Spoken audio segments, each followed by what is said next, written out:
अभी हम पहुंच चुके हैं चश्मे शाही गार्डन के सामने। यहाँ आने से पहले रास्ते में हमारी बहुत ही ज़बरदस्त चेकिंग हुई। जितने भी लगेज हैं वो सारे स्कैन होते हैं, क्योंकि उन्होंने कहा कि ये राजभवन का एरिया है, गवर्नर हाउस है शायद इस तरफ, इस वजह से चेकिंग जो थी वो बहुत ही स्ट्रिक्ट थी।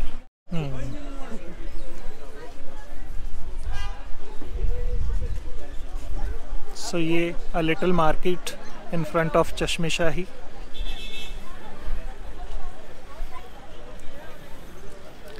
सो ये है चश्मे शाही का मेन द्वार। परी महल भी इसके साथ ही है, वहाँ पर साइन बोर्ड लगा हुआ है।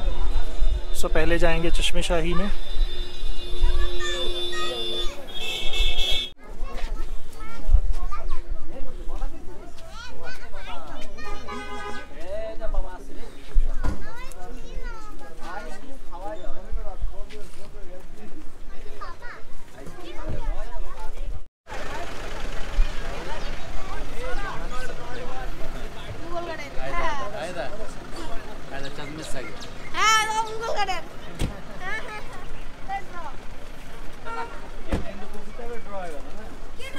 What a सीनरी, पहाड़ों के ऊपर धुंध पड़ी हुई है।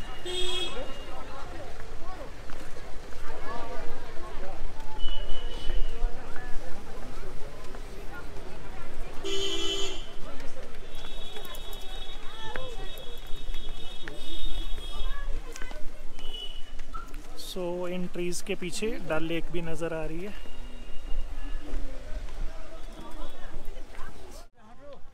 चश्मा शाही गार्डन लगभग 400 साल पुराना है और ये बहुत बड़ा गार्डन नहीं है।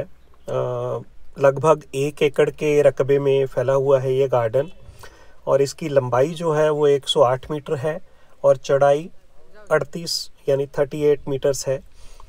श्रीनगर में स्थित 3 मुगल गार्डन्स में से ये सबसे छोटा है। शालीमार गार्डन सबसे बड़ा है और निशात बाग जो है वो इनके बीच में आता है साइज़ के हिसाब से। चश्मा शाही गार्डन डल लेक के दाहिने छोर पर बना हुआ है और इस गार्डन का निर्माण 1632 ईस्वी में करवाया गया था अली मर्दान खान के द्वारा। अली मर्दान खान जो था वो शाहजहां द्वारा नियुक्त किया गया एक गवर्नर था और शाहजहां के ऑर्डर पर ही उसने एक चश्मे के इर्द गिर्द इस बाग का निर्माण करवाया था। ऐतिहासिक जानकारी के अनुसार बादशाह शाहजहां ने इस बाग का निर्माण अपने सबसे बड़े बेटे दारा शिकोह को गिफ्ट देने के लिए किया था, क्योंकि वो अपने सबसे बड़े बेटे दारा शिकोह को बहुत प्यार करता था और अपने बाद उसे ही बादशाह बना देखना चाहता था।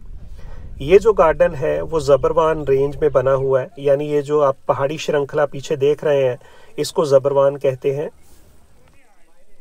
ये भी माना जाता है कि इस चश्मे के पानी में कई मेडिसिनल प्रॉपर्टीज़ हैं और ऐसा भी कहा जाता है कि जो हमारे पूर्व प्रधानमंत्री थे जवाहरलाल नेहरू, वो इस चश्मे के पानी को दिल्ली ले जाया करते थे।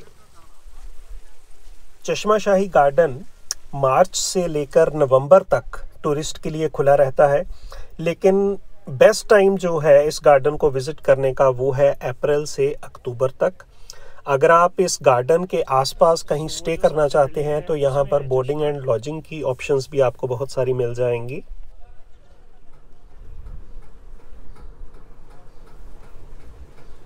ये है पानी का वो चश्मा जिसके इर्द गिर्द गार्डन का निर्माण किया गया है। इस गार्डन में जो भी कंस्ट्रक्शन आपको नज़र आएगी उसमें आपको ईरानी प्रभाव देखने को मिलेगा, क्योंकि इस गार्डन का निर्माण जो है वो पर्शियन गार्डन की तर्ज पर ही किया गया है। क्योंकि इसी चश्मे के नाम पर इस गार्डन का नाम चश्मा शाही गार्डन पड़ा है, तो हर कोई यहाँ पर ख़ास तौर पर इस लोकेशन पर फ़ोटो खिंचवा के यहाँ की यादें जो है वो अपने कैमरे में कैद करने की कोशिश कर रहा था। तो इसी समय पर मैंने मौका देखकर यहाँ के चश्मे के पानी को थोड़ा टेस्ट किया।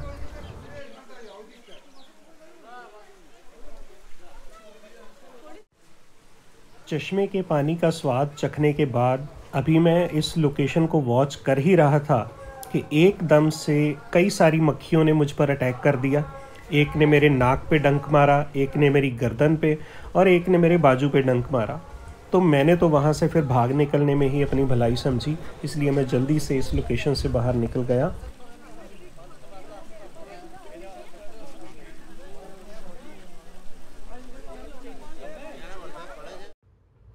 जैसा कि मैंने पहले भी जिक्र किया था कि चश्मा शाही गार्डन बहुत बड़ा गार्डन नहीं है, तो हमें उसे पूरा घूमने में लगभग 1 घंटा लगा और अभी हम चल पड़े हैं परी महल की ओर। परी महल चश्मा शाही गार्डन से लगभग 2 किलोमीटर की दूरी पर स्थित है। अभी हम पहुंच चुके हैं परी महल के सामने। यहाँ पर हमें गाड़ी पार्क करने में थोड़ी दिक्कत आई क्योंकि पार्किंग के लिए बहुत ज़्यादा जगह नहीं है और परी महल तक पहुँचते पहुँचते जो अप्रोचिंग रोड है वो भी थोड़ी नैरो हो जाती है, तो पार्किंग में थोड़ी दिक्कत आ सकती है आपको भी।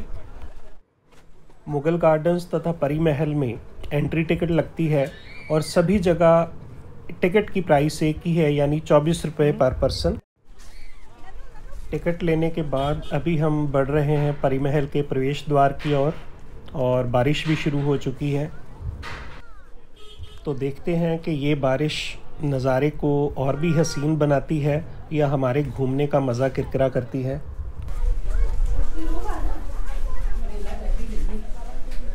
सो दिस इज़ परी महल। सो सारा स्टोन का बना हुआ है।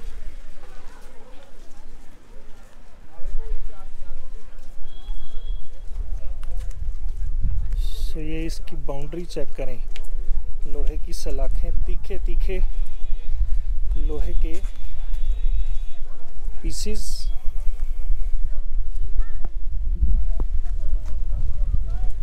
वो पीछे आपको डल लेक नज़र आ रही है।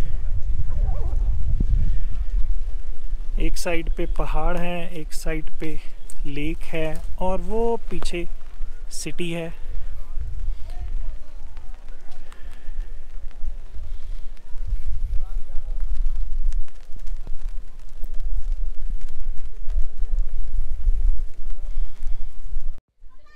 परी महल को अगर हम इंग्लिश में ट्रांसलेट करें तो बनता है द पैलेस ऑफ फेरीज। चाहे कहा इसे महल जाता है, लेकिन है ये एक तरह का गार्डन ही, तो ये एक 7 टेरेस्ड गार्डन है। सो हमें भी अम्ब्रेला निकालनी ही पड़ी क्योंकि बारिश हो रही है।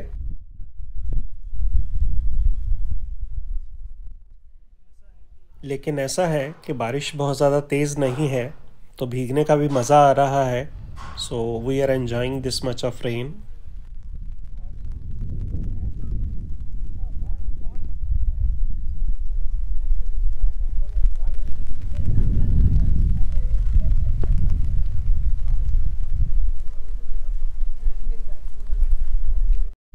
सो ये स्टेयर्स हैं जिससे हम ऊपर जाएंगे।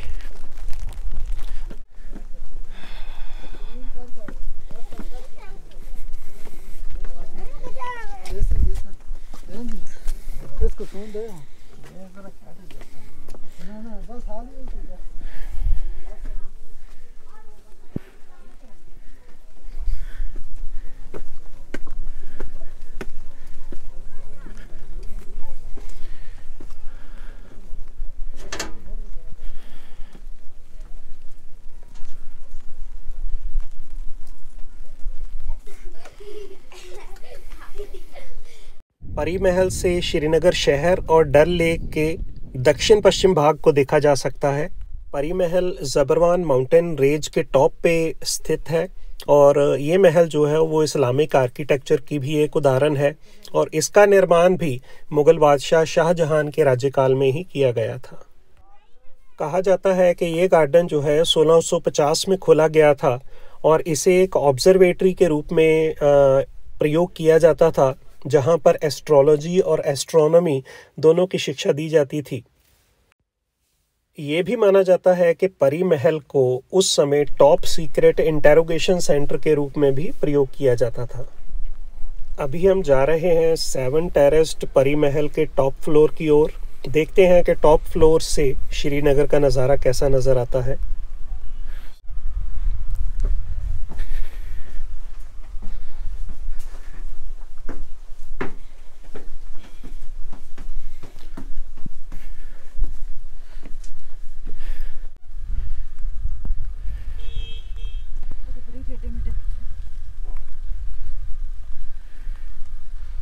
सो जैसे जैसे हम ऊपर आते जा रहे हैं, व्यूज़ जो हैं वो और भी ब्यूटीफुल होते जा रहे हैं। वो सामने आपको यहाँ से ट्यूलिप गार्डन भी नज़र आ रहा होगा, बहुत दूर है, शायद कैमरे में पूरी तरह अच्छी तरह नज़र नहीं आ रही, लेकिन वो रंग बिरंगी लाइंस जो हैं वो ट्यूलिप गार्डन की हैं।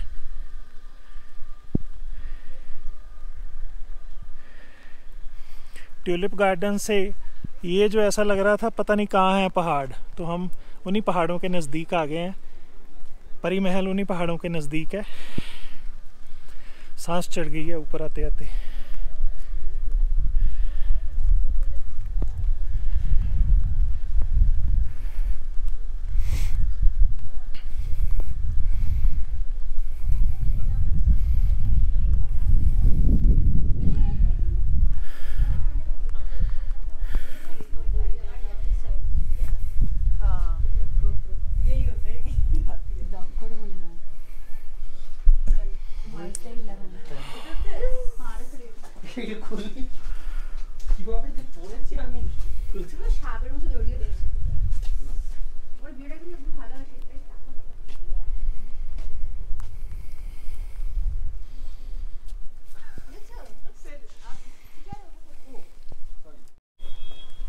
वैसे मुझे बताने की ज़रूरत तो नहीं है, लेकिन यहाँ पर मैंने आर्कियोलॉजिकल सर्वे ऑफ इंडिया लिखा देखा, तो मुझे लगा कि मेंशन कर दूं कि ये हेरिटेज प्रॉपर्टी जो है वो under the protection of archaeological survey of India है।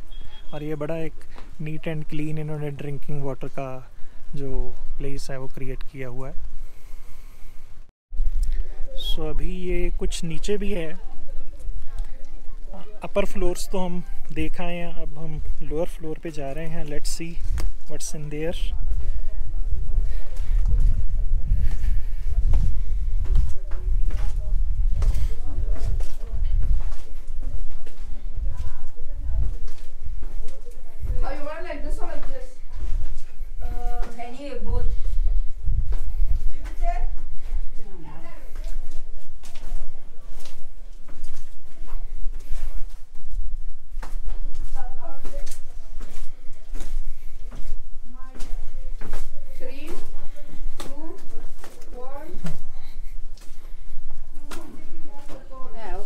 हाँ बस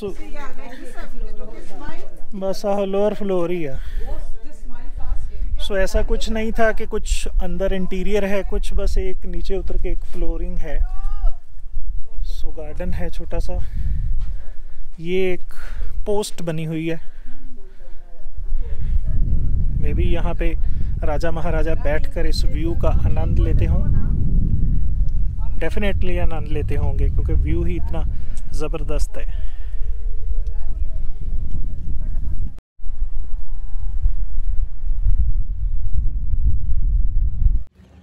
सो कश्मीर ट्रिप के डे 1 पर हम ट्यूलिप गार्डन, चश्मे शाही और परी महल जाने के बाद हम एक ऐसी साइट पे आए हैं जो कोई टूरिस्ट स्पॉट तो नहीं है, लेकिन मेरा उसमें इंटरेस्ट था तो इस वजह से हम आए हैं।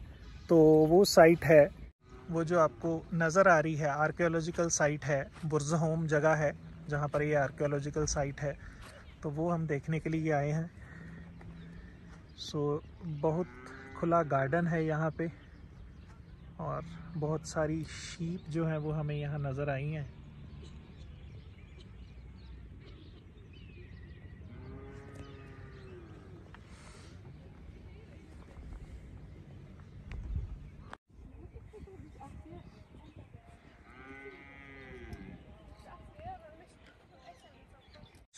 स्टोन पीसीज हैं जिनकी हिस्टोरिकल वैल्यू है। यहाँ पर मुझे कुछ लिखा नज़र नहीं आ रहा है जहाँ से पता चल सके कि एक्चुअली में हिस्टोरिकल इम्पोर्टेंस है क्या इनकी। सो मुझे ऑनलाइन देखना होगा क्योंकि ये साइट मैंने ऑनलाइन ही देखी थी। तो हम मैप्स को फॉलो करते हुए इधर पहुँच गए हैं। ये ग्रिल लगा के इसको प्रोटेक्ट किया गया है।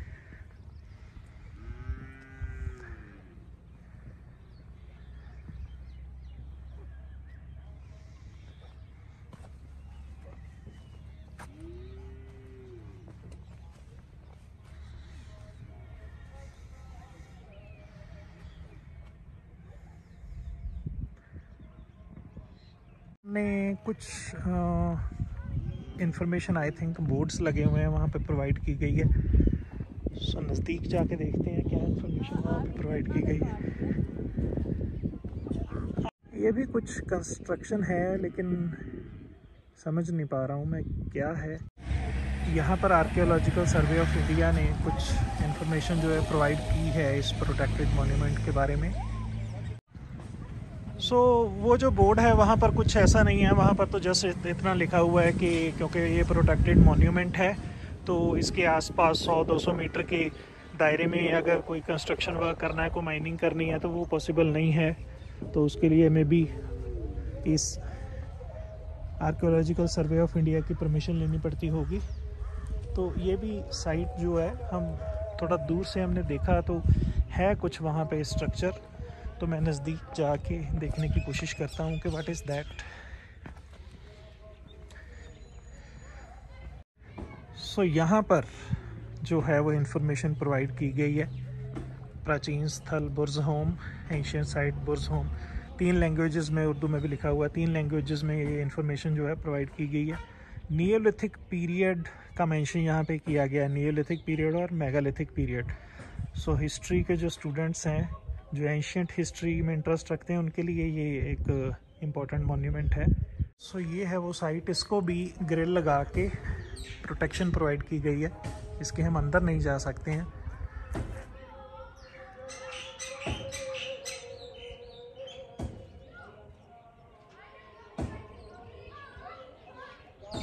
सो पिट्स हैं एक तरह की,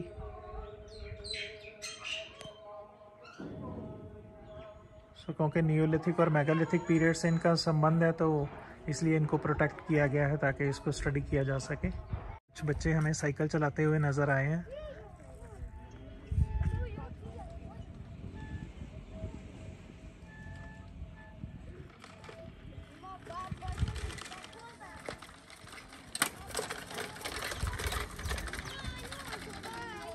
सो एडवेंचर कर रहे हैं बच्चे अपने साइकिलों पे। एक और आया, नहीं चढ़ पाया, देखते हैं ये चढ़ पाता है या नहीं। ये भी रुक गया। एक लास्ट अटेम्प्ट इन साहब की भी है, कोई नहीं चढ़ पाया फर्स्ट अटेम्प्ट में, सबको उतर के ही ऊपर चढ़ना पड़ा। आप हिंदी जानते हो, हिंदी बोलते हो, हिंदी समझते हो? हिंदी नहीं समझते, कश्मीरी जानते हो बस? अच्छा, स्कूल में नहीं पढ़ाते हिंदी? पढ़ाते हैं? नहीं, इंग्लिश पढ़ते हो? English? Do you understand English? आप डू यू रिजाइड हेयर? इधर ही रहते हो आप? हाँ, कहाँ रहते हो? अच्छा, आगे है कहीं जगह। ओके, तो यहाँ एडवेंचर कर रहे हो, एंजॉय कर रहे हो?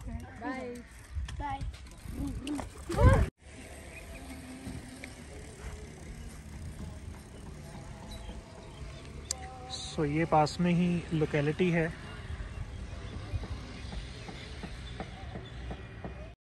सो ये देखें, जो बुर्ज़होम की साइड से ही मैं ये शूट कर रहा हूँ, पहाड़ों के बीच में बादल आए हुए हैं।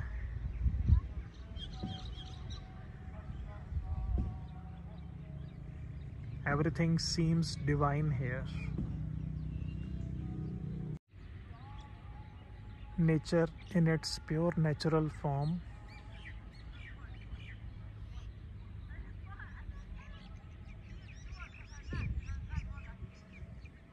दोस्तों, बुर्ज़होम की आर्कियोलॉजिकल साइट देखने के बाद हम वापस जाएंगे डल लेक पे।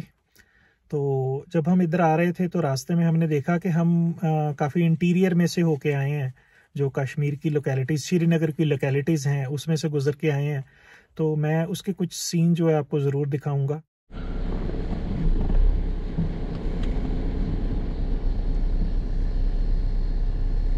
यहाँ से हमें गाड़ी रिवर्स लेके जानी पड़ रही है इस साइड से, क्योंकि यहाँ से गाड़ी मुड़ नहीं सकती, रोड जो है वो नैरो है, तो हमें ऐसे ही वापस लेके जानी पड़ेगी। तो यहाँ पे डिक्लाइन भी है, तो बहुत ध्यान से हमें गाड़ी जो है नीचे लेके जानी पड़ेगी।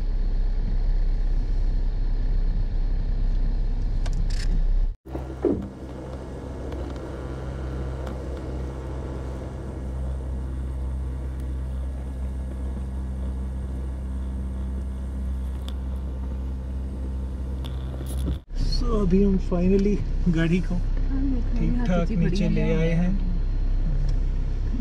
तो अभी हम आगे हैं नॉर्मल रोड पे। अभी हम चलेंगे वापस डल लेक की तरफ।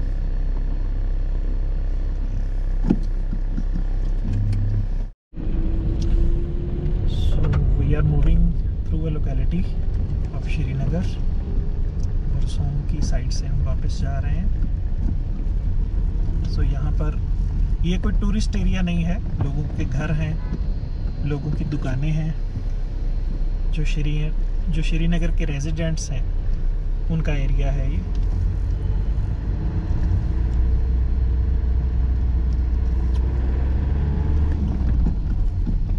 सो कुछ घर तो बहुत ही खूबसूरत बने हुए हैं यहाँ पे, like one you can see in the video.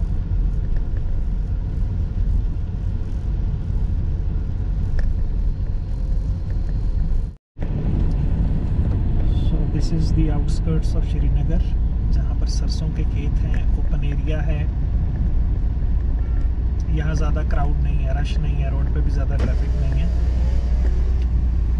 So left side पे देखें सरसों के खेत हैं।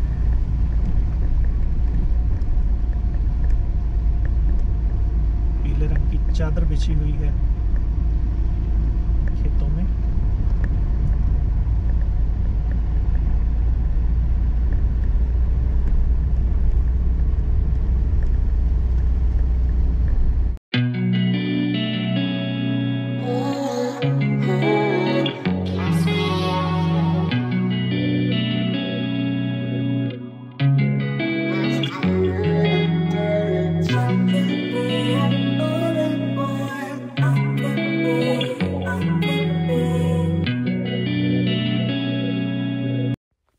अभी हम जिस जगह से गुजर रहे हैं, लेफ़्ट साइड पे है मुगल गार्डन शालीमार, जिसे शालीमार बाग भी कह देते हैं। और उसके सामने मार्केट है जहाँ पर टूरिस्ट के लिए काफ़ी सारी अट्रैक्टिव थिंग्स जो हैं, सोवेनियर्स जो हैं, वो मिल जाते हैं।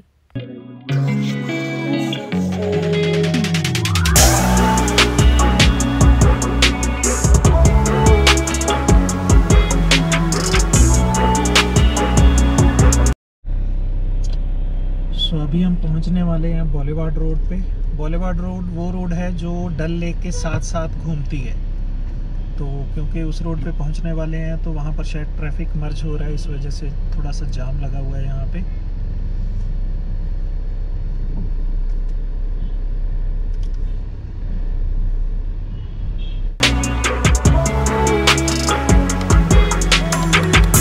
सो ये आ गई बॉलीवार्ड रोड, वो सामने है लेक।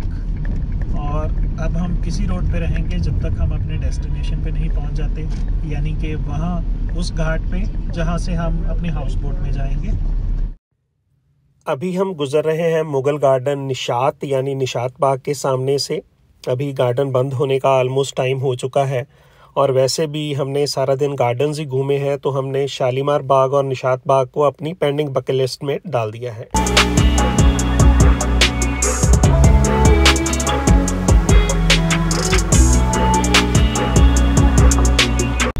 से बारिश चालू हो गई है, लेकिन यहाँ की बारिश बुरी नहीं लग रही। पहले भी बारिश हो रही थी और हम बारिश में ही घूम रहे थे।